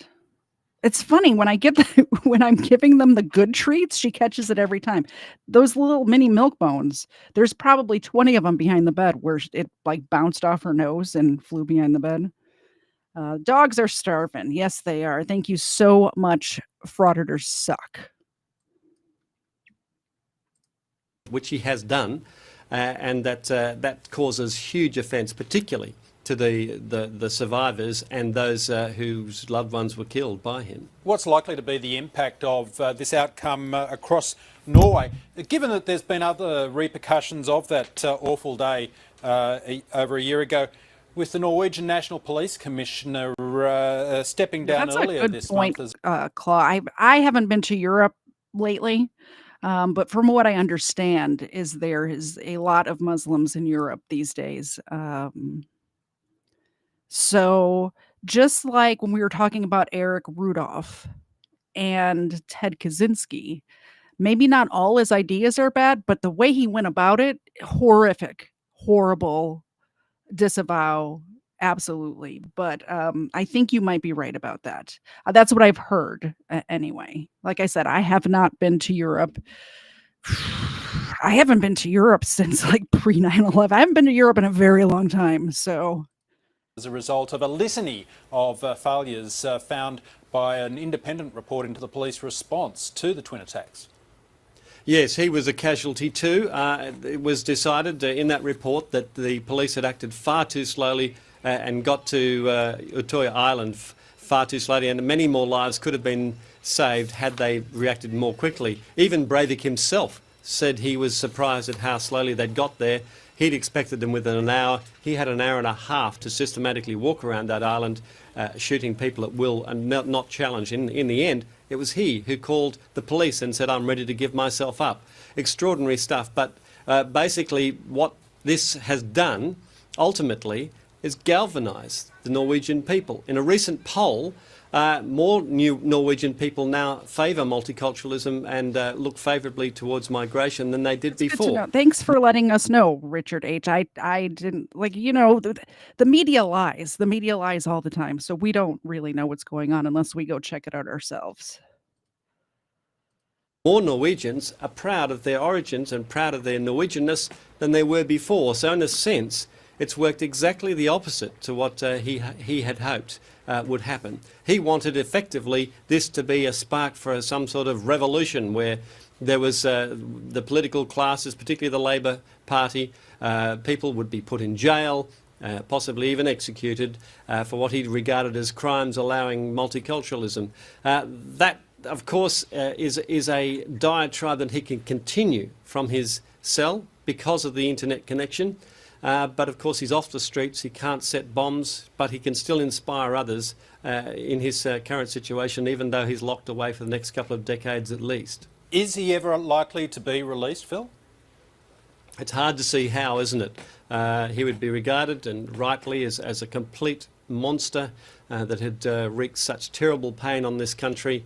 I don't think in 21 years' time people are going to be willing to forgive or forget, and if he's regarded as a threat still to society, and if he still continues his stance, then I'm sure he'll be kept in jail. It's very difficult to imagine a scenario where he would be allowed out of jail ever, in fact. The good to know, because when they said 21 years, I'm like, that's not long enough, man. So this guy, he went into court for his appeal and did a Nazi salute. What? Let me make sure I got that right. I think it's this one. This is insane. Unapologetic, Anders Breivik arrived in a makeshift court inside Cheyenne prison, demonstrating a continued belief in the far-right. He thinks he's going to get parole, this guy. This is his appeal. Like, why? What are you doing, dude? What are you doing? Court inside Cheyenne prison, demonstrating a continued belief in the far-right ideology that inspired his crimes. The 42-year-old is asking for release on probation as the minimum period of his sentence is up.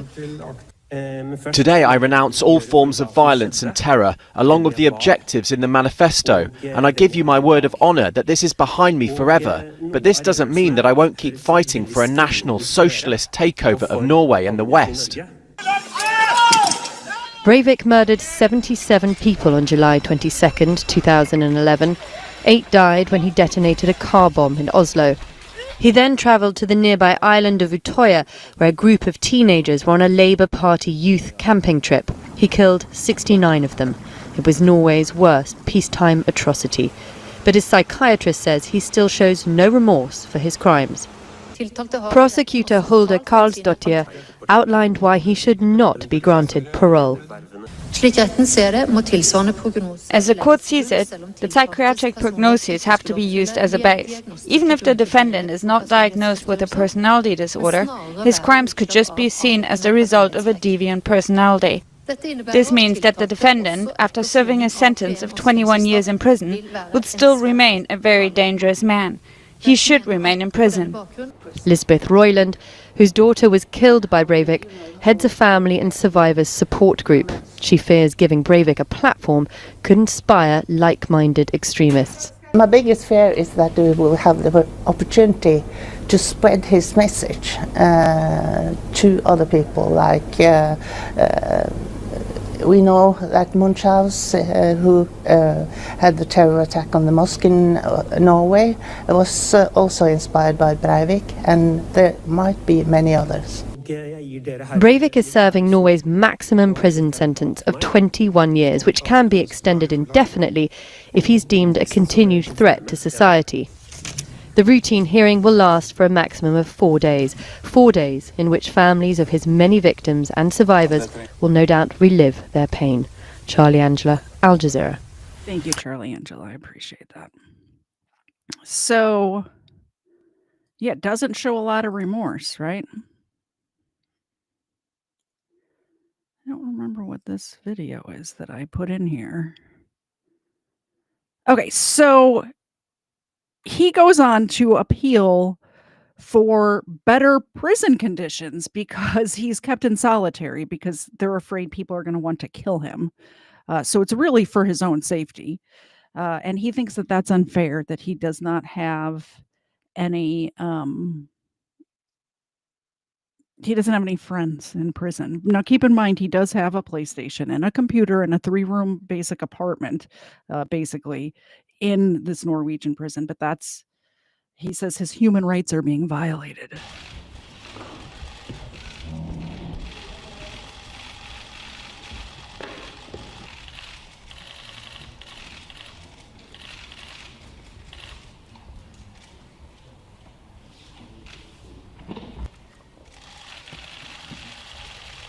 And he does it again.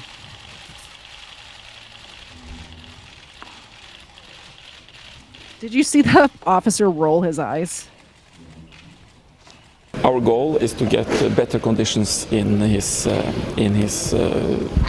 time in prison. That is what we want, because we want that the conditions are too hard now, and we want them better. He is very eager on communicating to the outside world, but it can also be made less pressure, make better conditions inside prison too. It's both things. The ability to communicate out, and also the conditions inside, for instance, contact with other prisoners. Yeah, he wants contact with other prisoners is basically what he was fighting for. He lost that appeal. Thank goodness. And I have one last video here, but I don't even remember what it is, and I don't have it in my notes what it is, so I think we should just watch it and see what's happening. 24 hours later, an almost incomprehensible picture emerging tonight from Norway after those 2 horrific terrorists. This is just a news report from right after it happened, I guess. 2 minutes. Yeah, let's watch this and then we'll be done. Attacks. First in downtown Oslo, then at a youth camp. The death toll has now risen to 92, so many of the victims children. That number is expected to climb. And this evening, we're getting the first full picture of the horror as authorities piece together what happened. The killer's meticulous planning, and that plan as it unfolded, how he lured campers into trusting him. ABC's Miguel Marquez is in Oslo, and he leads us off again tonight. Miguel. David, as the weight of this tragedy begins to sink in, we are learning more about how ruthlessly this plan was carried out. 3:26 p.m., a massive car bomb shatters downtown Oslo. The target, the Prime Minister's office. The streets turn into makeshift triage areas. But this horror is only beginning. 45 minutes later, and 23 miles west of the city, the shooter arrives at the ferry dock for Utoya Island. This yellow tent right back here, that's where the ferry comes in. That's also where the shooter boarded the ferry to take him to the island. One witness we spoke to says he was so convincing as a cop that officials from the island even came over to the ferry here, checked his credentials, and let him on. He was uniformed as a policeman. He had ID. He acted just like a police usually does. 15 minutes after boarding the ferry, the shooting begins. He started to make people to come to him, to make young people. And people went? Yeah. 4 people stood around him when he started to shoot them. Almost at point blank range? Yeah. The first 2 he shot at point blank, the 2 others started running, so they were shot with not a great distance. Adrian Procone saw the shooter 3 times. He tried to swim from the island, but the water was too cold and the shore too far away. He returned to the beach. As he lay motionless, a dozen or more friends were shot and killed right next to him. One of the dead even laid across his legs. I could hear his breathing. I could also feel his boots very near me. And I could feel the warmth from the barrel when he pulled the trigger. A television helicopter caught the gunman in the act. Bodies laying all around him, children in the water, their hands in the air. He yelled, "I'm going to kill you all." And he was very accurate on where he was shooting. Almost every shot hit something or someone. For an hour and a half, the killer scoured the island. People started to run into their tents. And when he saw which tent were just closed up, he just opened it and started shooting in the tent. This is a makeshift memorial in downtown Oslo. The horrors of what transpired here are almost impossible to fathom. All right. So that's the show. Artie Foss says you did a super chat, but I did not. Oh, it was Frauditors Suck did a super chat. Oh, I do see that one. I'm sorry. Did I miss that one? I apologize. But yeah, they get a treat for that. Of course they get a treat for that. Maybe I just didn't see it because it's Canadian money. I don't know. No, I'm kidding. I'm sorry I missed that one. I really try not to do that, obviously. But thank you very much for supporting the show. I really do appreciate it a lot. There's one for Ava and for Zena. Thank you so much for supporting the show.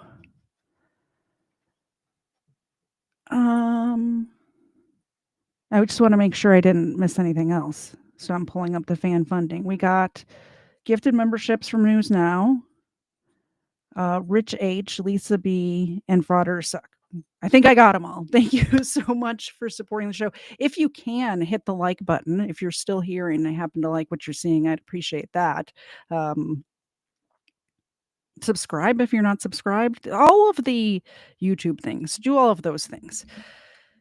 That's the show. I did want to cover a Norwegian crime, like I said, because I thought it was very weird that Norway has a tradition at Easter to consume crime content. And like I said, that's the only Norwegian crime that I could think of anyway, just off the top of my head.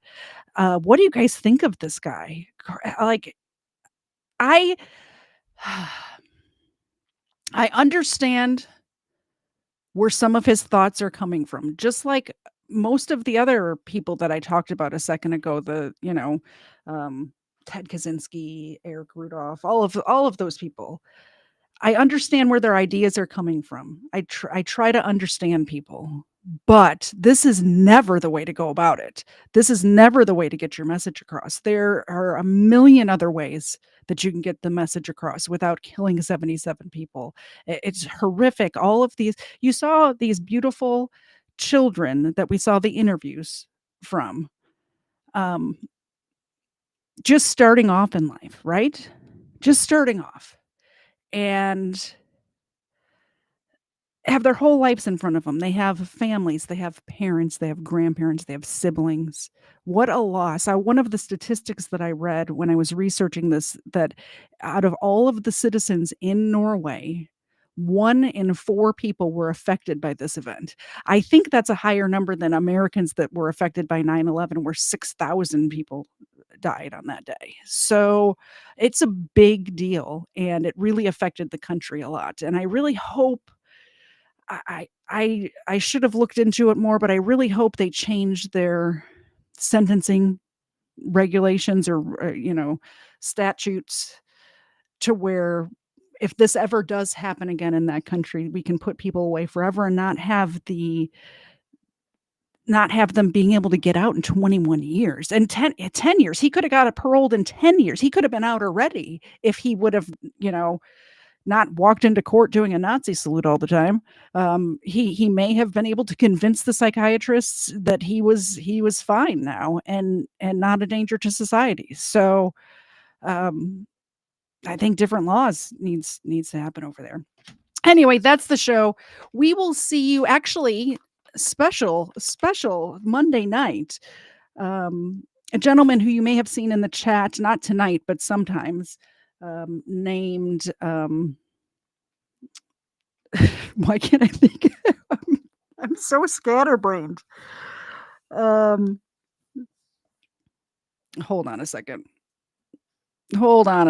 I'm going on somebody's show and my brain is not working right now. And I almost said the wrong name. Johnny Walker Dread. I'll be on Johnny Walker Dread show tomorrow night. And when I get the link for it, I will do a community post so you guys can find me. Tomorrow night at 9 Eastern, I will be on his show talking about that case of the young man, Carmelo Anthony, who stabbed the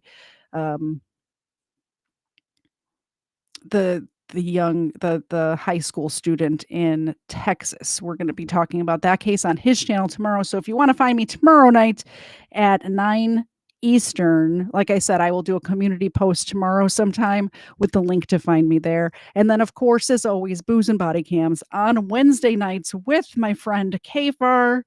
We will see you guys around the internet. Have a great night, everybody.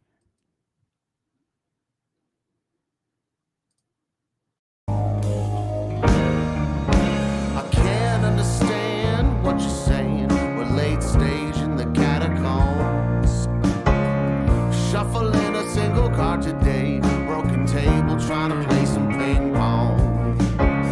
It's not subtle when we celebrate a magazine with the pages torn. My body cracks, knees buckling, I got a bad case of brain fog. Said I got a bad case of brain fog. So I'ma take my butt home.